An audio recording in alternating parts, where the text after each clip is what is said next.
Kamaru Usman returns this Saturday to face my boy, my champ, Joaquin Buckley in the main event. We also got Rose Namajunes returning to face Miranada Maverick in the co-main event. This is a decent fight night card. It's your average fight night card, but there are some interesting fights that I am working forward to. We start off with the opener of Jamie Lynn taking on Vanessa Demopoulos.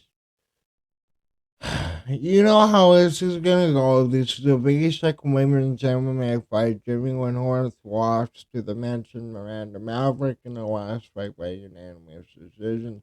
Beat Ivana Petrovic by split decision. Lost to Veronica Hardy. Before that, beat Haley Kwan and a woman by the name of Maria Cantiara by Renee Kachoka win the LFA title. You look at Demopoulos, she lost to Alan Carr by unanimous decision in her last fight back in April. She submitted Jacqueline Amorum in September. Or she lost to Jacqueline Amorum by submission in September. Sorry. Emily Ducott, she beat by split decision. Also, Kanako Murata, she beat by unanimous decision and dropped their fight to Carolina Kowalkiewicz. Oh, man. This is going to be a brutal video to make, I can already tell. But I'm gonna go with Jamie Winhorst here. She's fighting better competition. She has a 6-inch reach advantage. Maybe she keeps the fight at range, outlands her. But you know how women's MMA fights are. It's either the most boring fight on the card or the best fight on the card. There is no in between in women's MMA. We move on to Phil versus Andrewsa. If I'm saying that right. This is an interesting fight. Rowe on a 2-fight losing streak got beat by Jake Matthews. Jake Matthews, we all know him. He's just outside of the rankings. I don't think Jake Matthews will ever become a ranked contender. I don't think he'll ever go on a run. But he is a gatekeeper in this division. He lost to Neil Magny in a close fight by split decision.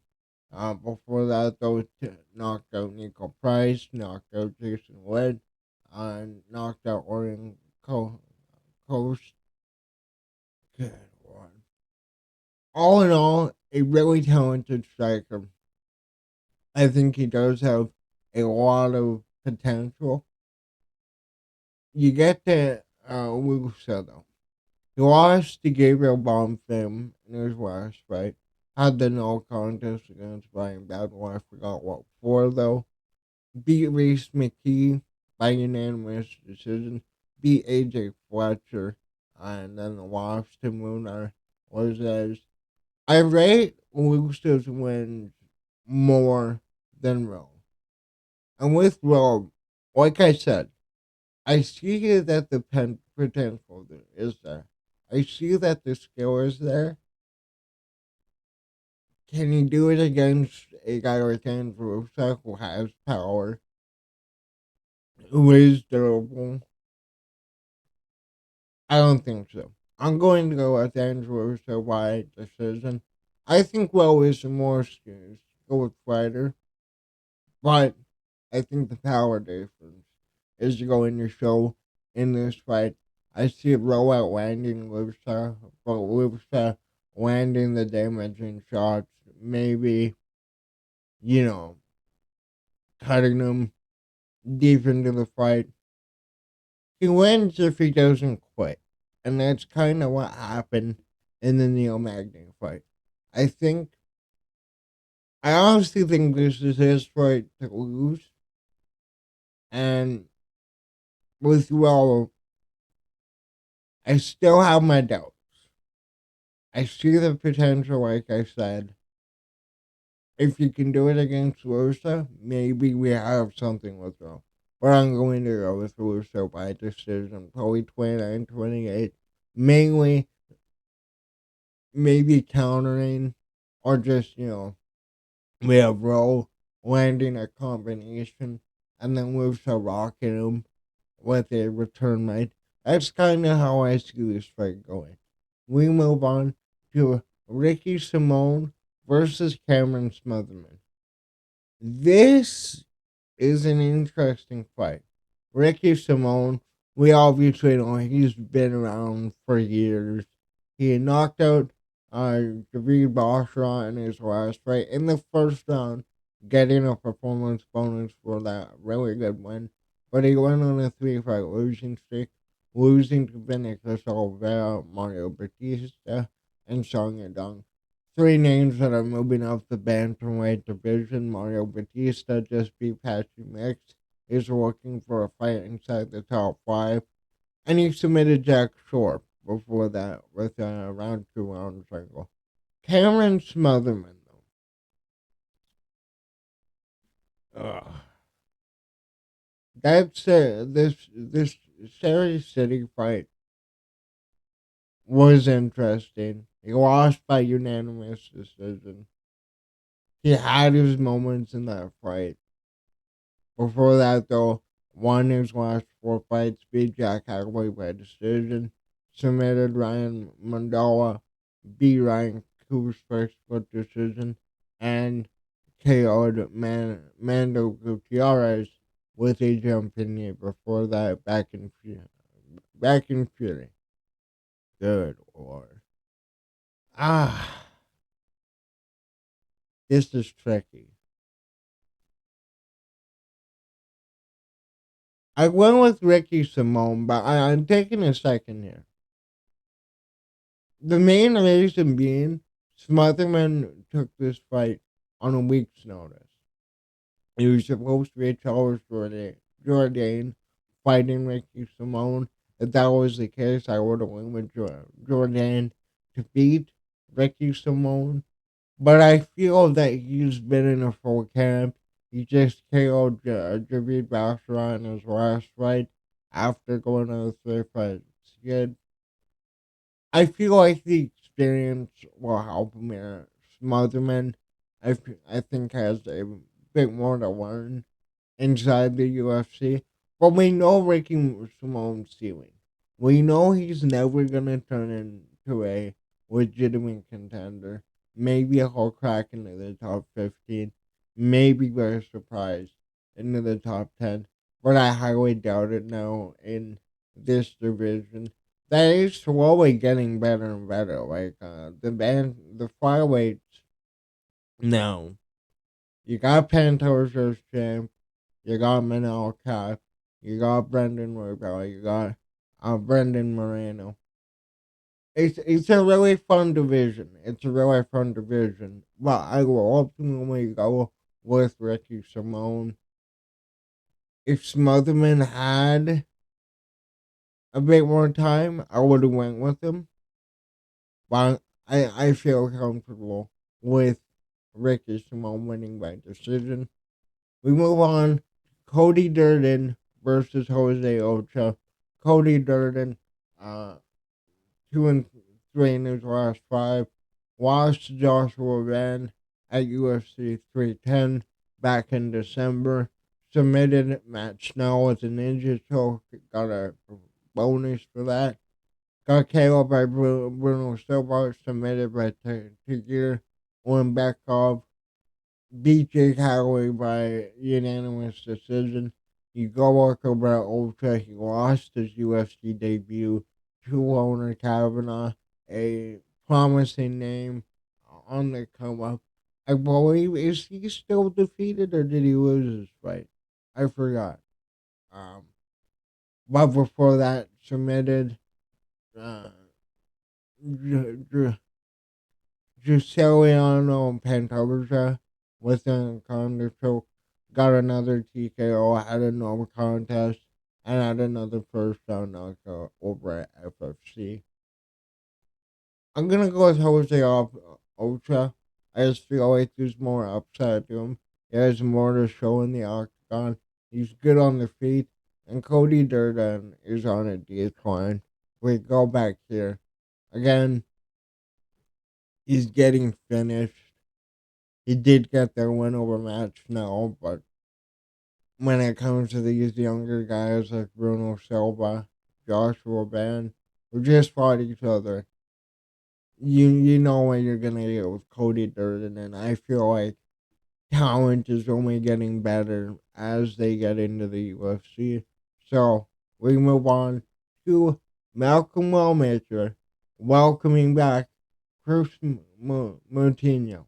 Now, Sean O'Malley gave him the shout out at the pre-fight press conference of going on a really good run, finishing his last 5 fights. Johnny Campbell by second round TKO, Elijah Harris by third round TKO, submitted Jake Prexway, TKO Mateus Silva, and submitted Antonio Costello Jr. Malcolm Wellmaker, though, undefeated, coming off of 3 knockouts in a row, 2 first round knockouts, knocked out Cameron Simon back in April. Really good win off of a very good counter right hook. KO'd Adam Bramheld, Chase Patel, and then the Taylor Moore majority decision. Justin Hughes. I do like what Chris Moutinho put together on the regional scene. But it's called the regional scene for a reason. I think Malcolm Wellmaker is a nightmare matchup. I don't think this is a good matchup for him to return to. I think his power is too much. We know that Moutinho ate all those shots from Sean O'Malley. But I don't think he can do that with Malcolm Wellmaker, who's undefeated. And how much can you really say about the win streak on the regional scene? Everybody comes through the regional scene. I get that. But again, how many of these guys are we getting through the contender series? Are we getting, signing free agents where they come into the UFC after going on a run outside the UFC and they immediately lose? I kind of feel that will happen here. And he's going up against an knockout machine. I think Malcolm Wellmaker is really good, really talented, and there's a problem for everybody in this division. We move on to Michael Chiesa versus Paul McGee, who apparently has no record, even though I wrote it in. Let me, you know what? I will just search it up and replace that. Court McGee. He is, 23 and 13. Really, it would have been nice if that would have saved onto there, but it is what it is. This is actually a fun veterans fight. We always get these fights, and I remember when this was announced, I did like it. I do like this. You got 2 veterans coming off of wins. McGee submitting Tim Means in the first round back at UFC 307. Before that, though, he lost Alex Morono by unanimous decision, got KO'd by Matt Brown, and got KO'd by Jeremiah Walls. He beat Ramiz Behemoth, though, which was a notable win. And then with Michael Chiesa, he submitted Max Griffin in his last fight, submitted Tony Ferguson in the first round, but again, that was not Tony Ferguson. He got submitted by Kevin Holland, lost to Sean Brady, and lost to Vicente Luque by a round 1 Darce choke. This is very simple. It's Michael Chiesa. Because with Michael Chiesa, you have submissions. He actually has tools in his bag. And I think he gets it done. by a second round submission. Once again, he's a veteran on a little win streak here. He has the X factor in the grappling. I think he's a much better grappler than Court McGee. And what does Court McGee bring to this fight? What is like this standout move, the standout, you know, position where if Court McGee gets in the way, gets Michael Chiesa there, you're like, it's done. Or it may be over. I don't see that. So I see Michael Chiesa continuing his win streak, going on a little run before he retires. I'm all for it. And I just love this fight. I think that when you have these veteran fights, they are bangers. They usually deliver. Now we move on to Paul Craig versus Rodolfo Bellato. Well, oh well. Paul Craig. Yeah. Well, let me come back to him. Rodolfo Bellato trying to break into the top of the light heavyweight division. KOD Horfataria in his official UFC debut in the second round. A really good win. I highly rate anybody with wins over Horfataria. Then you got Murtaza Tawal. He TKO'd in the second round on the Contender Series. Got a unanimous decision and a first round TKO over at LFA. And he got knocked out by Vitor Petrino in the second fight. They did fight a first time. They did fight one time before that, which he got knocked out. His only loss is being to Vitor Petrino. I know has lost since, but he is a scary dude. Vitor Petrino. Didn't he just fight? I think so. Didn't he fight last week? Vitor Petrino. I cannot tell anymore. My week's just blur. Um, no, his fight with Denise got canceled. Yeah, that's right. He was supposed to fight in March. Um, but yeah, back to this fight though. Pretty straightforward. Paul Craig is done. Rodolfo Bellato looks like a very scary contender in the light heavyweight division. I hope this is the last fight for Paul Craig. Paul Craig, very fun fighter, was able to get wins over Magomed Ankalaev, able to get wins over Jamal Hill, but got KO'd by Johnny Walker in the first round, submitted by Brendan Allen. The Bo Nickel fight was, it happened. I think Rodolfo Bellato gets it done in the second round. Paul Craig is done. I hope he retires after this fight. His only losses are to Vitor Petrino, both by knockout. And if he stays on the feet, it's done. If Paul Craig cannot get him down at least once, this fight is not competitive. Paul Craig really has no stand up. He's getting older. Once again, he's basically losing every fight now. And I think this is Rodolfo Bellato's introduction into the heavyweight rankings. We'll see what he can get done at light heavyweight. Light heavyweight is in a very interesting position.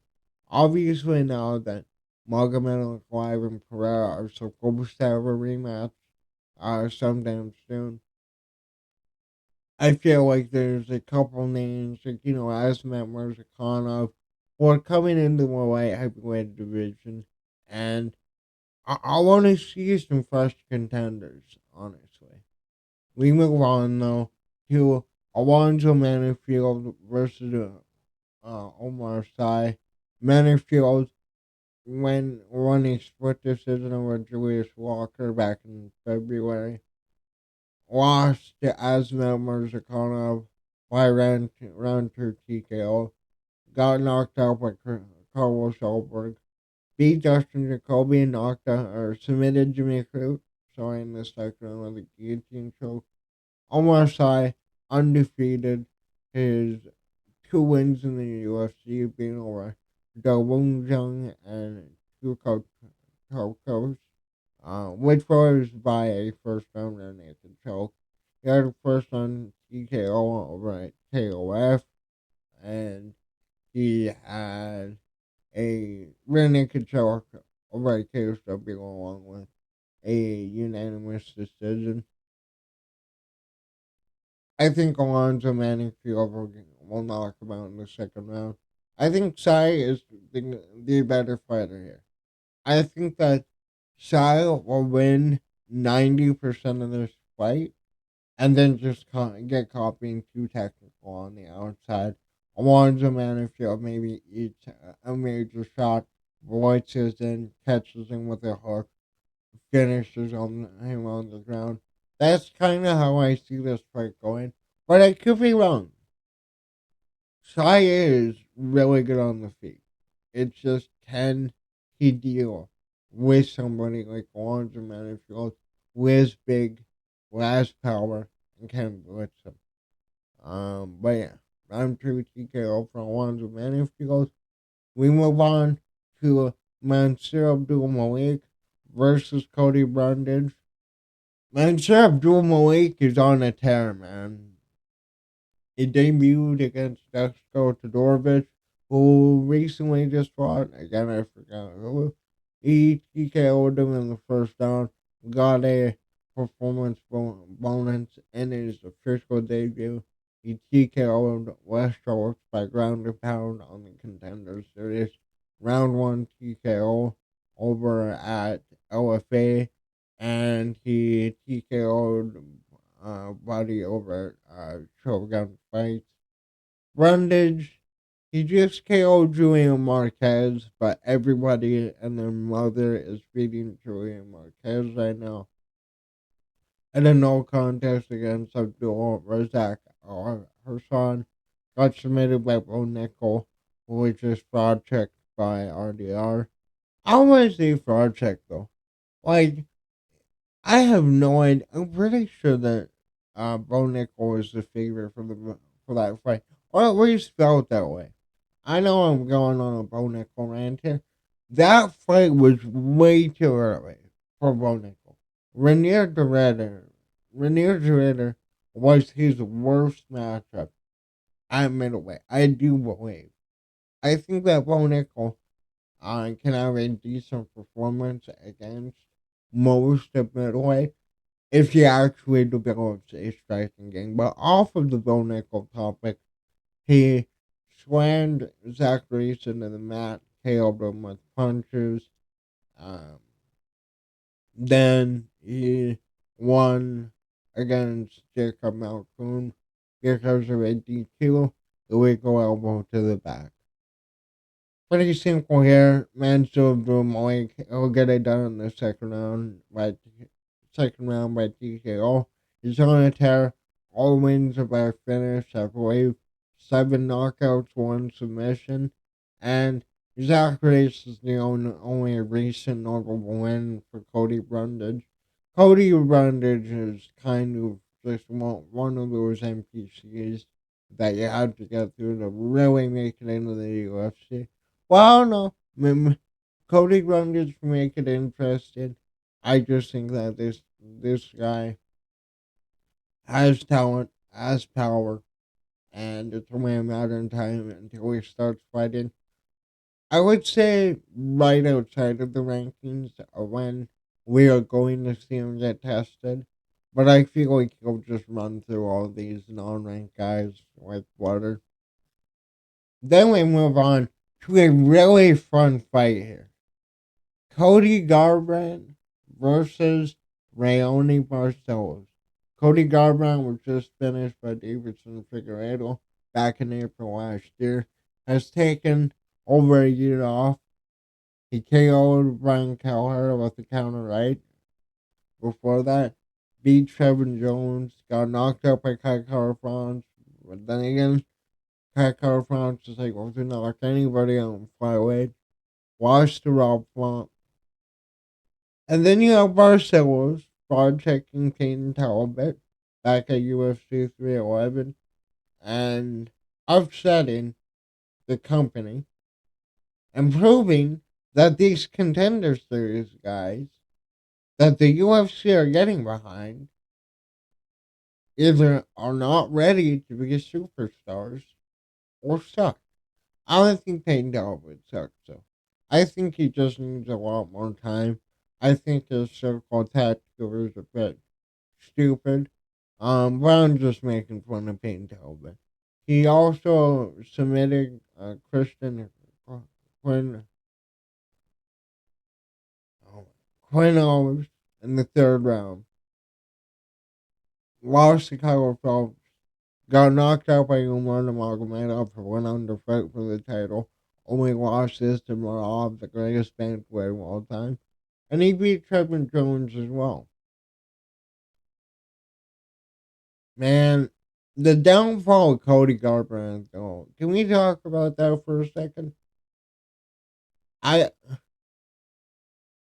I know that so many videos have been made about it. Like, specifically, I'll see those videos of fighters who are never the same after one fight. Like, Cody Garbrandt against Donald Cruz might have been the greatest fighter we've ever seen in a cage. And that's not an exaggeration. But, once he exposed TJ Dillashaw and the entire Alpha Male team of joining PO, again, I want to remind you guys of that. I want to remind you, Cody Garbrandt said, and I quote, very clearly, I knew that he was the OPO or EPO because he showed us how to do it. So I just showed you all how to do it, and you guys never did it.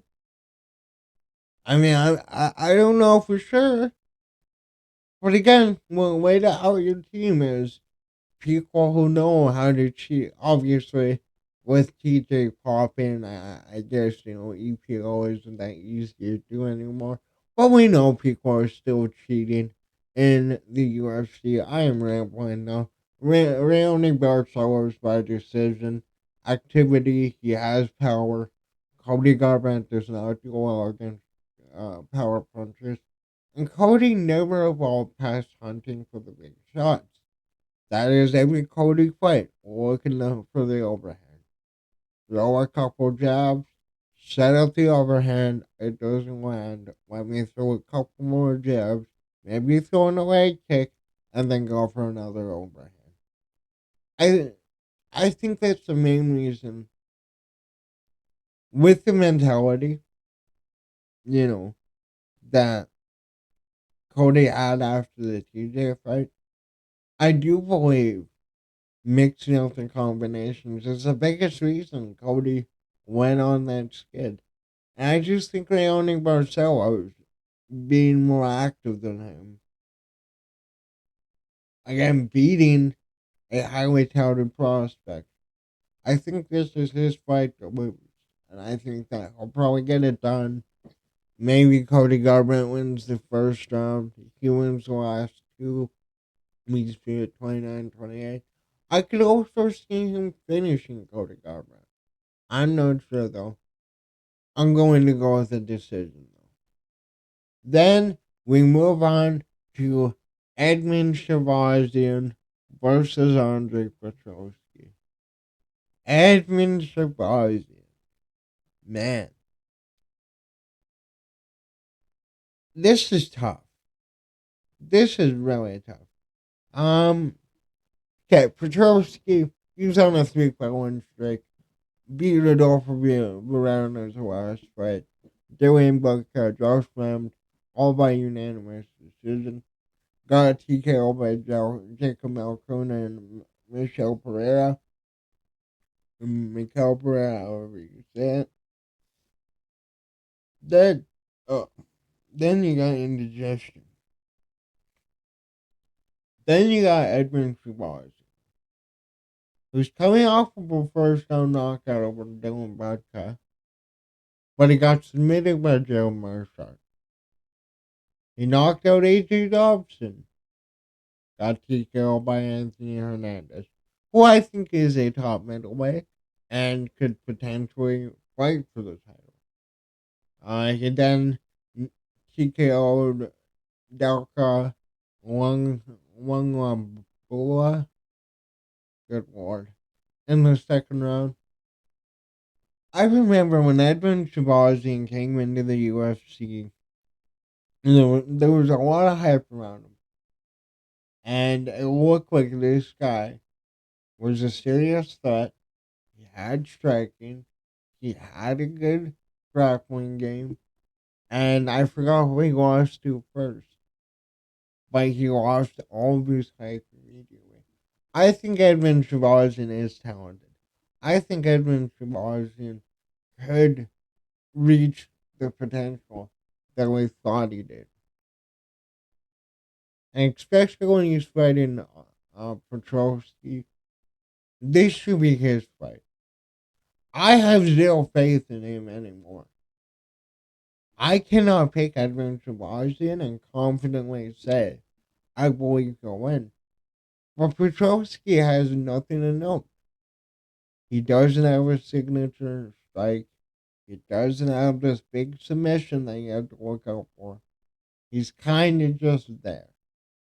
And every once in a while, I'll put something together. Maybe he'll get a finish. But I think somebody like Edmund Shabazian should be finishing around one Petrovsky. Who I get, Andre Petrovsky. I get he's on a 3-fight winning streak. But none of those names really mean anything, right? So, if Shabazian loses this fight, I am never picking Shabazian in another fight. He could be fighting a cancer patient, and I would pick the cancer patient. So, no pressure. Edmund Shabazian. I kind of think there might even be a split decision, too. Then we move on to the co-main event. Rose Namajunes, the former champ, taking on Miranada Maverick. Now, I'm going to get some hate here. I feel like I'm going to get some hate. I'm not that big on Miranada Maverick. I don't get the hype around her. She's on a 4-fight win streak. She beat Jamie Lynn Horn, who's fighting in the opener, by unanimous decision. Beat Dion Barboza by unanimous decision. Beat Andrea Lee, who I believe is still signed to the UFC, by the way. 7-fight losing streak still there. I could be wrong. She submitted Priscilla, not even trying to say that last name. I watched the Yazdi Vicious, who is on a really good run on by herself. Canadian representing. Yaros, she lost to Avalanche Feld in the last fight by unanimous decision. She beat Tracy Cortez, giving her her second loss. Beat Amanda Ribas. Lost to Manon Farrell, who just fought Valentina Shevchenko for the title. Then you had the fight with Carla Esparza, where she lost the title once again by split decision. She beat Wei Zhang in the rematch to get her belt back. I think that Rose should take this, but I have another thing. You gotta look at it this way. We should all be praying for the downfall of Trevor Whitman and specifically Olive Delazy. The sooner that all these fighters have no leverage, I feel like the matchmaking will get 10 times better. Because I get it, Rose, former champ, really good fighter. The record, yeah, It is what it is. MMA is not about a record, though. It's about what you achieve in the sport. And Rose, again, the infamous spooky woman that she beat. I think this is her fight. I think she wins by decision. I'm not that big on Miranda Maverick. And this is the fight where Miranda Maverick can prove me wrong. She's a former champ, and I feel like the experience will show. I feel like the basic fundamentals that she has been able to pick up over the years will really play into this fight. I think she's able to defend the grappling. I think she'll land Miranda Maverick. But again, I'm not sold on Miranda Maverick being this monster in women's MMA. But at the same time, is her manager only if there was is? Rose Namajunes manager. I'm pretty sure. No, it's not. It's Brian Butler, whoever that is, Brian Butler. Um, okay. Well, she's not managed by all of those things, so yeah. Rose Namajunes wins us by decision, purely off of experience. I won't be wrong though. I want to see Miranda Maverick show to me what apparently everybody else in the MMA community sees in her. But then we get into the main event. Kamaru Usman taking on the soon to be champion of welterweight. Now, Kamaru Usman has nearly been out for 2 years. His last fight was against Hamza Chimaev on 8 days' notice, and in many people's eyes, he won that fight. I thought Hamza won that fight, but he still did really good against Hamza at short notice. Then you had the Leon Edwards fight. He won the first. He won all 5 rounds of that Leon Edwards fight.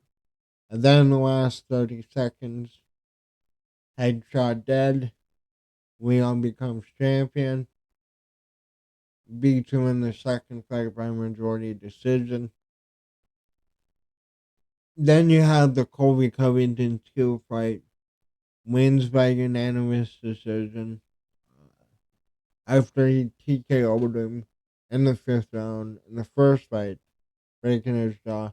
And then you have the knockout of Jorge Masvidal with the right cross. Highlight reel. Really good knockout.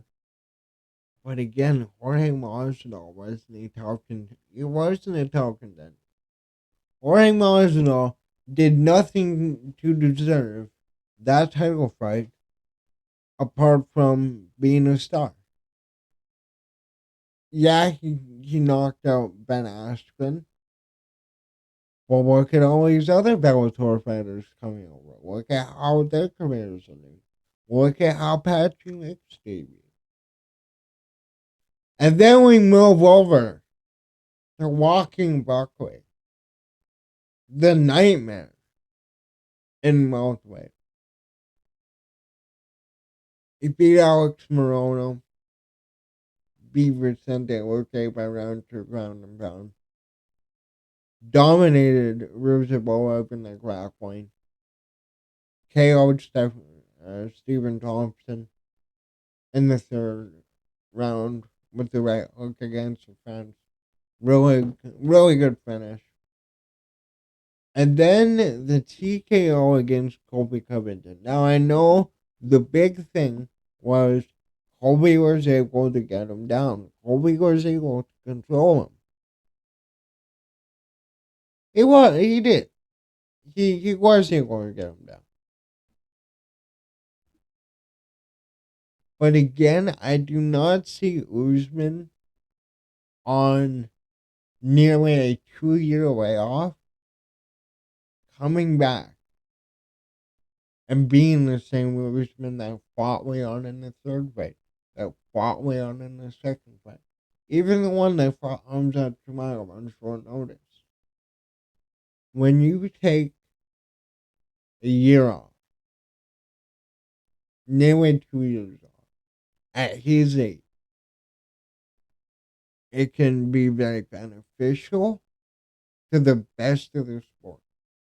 John Jones, infamously, we know he takes years off of his career before coming back.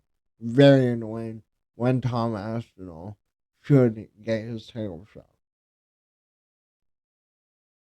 But the way I see this fight going is Usman will probably win round one. I think Usman's jab is going to be there in the first round. We're all going to be like, wow. Usman's really peaks and love. Usman's finding the range. Maybe he gets a couple takedowns. But I just think the more we get into the fight, we get into the second, we go into the third, we go into the fourth.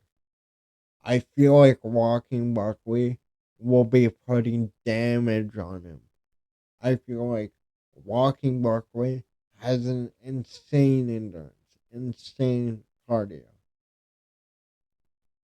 And I see him winning by round 4 TKO. Now I know that Lucas Tracy, Hopper, Bedtime, I think, they're all going with a second round TKO or even a first round TKO.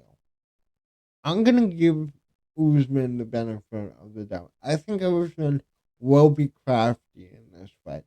I think he will show us, a couple tricks in the veteran book where we're like, wow, this is a new version of Usman.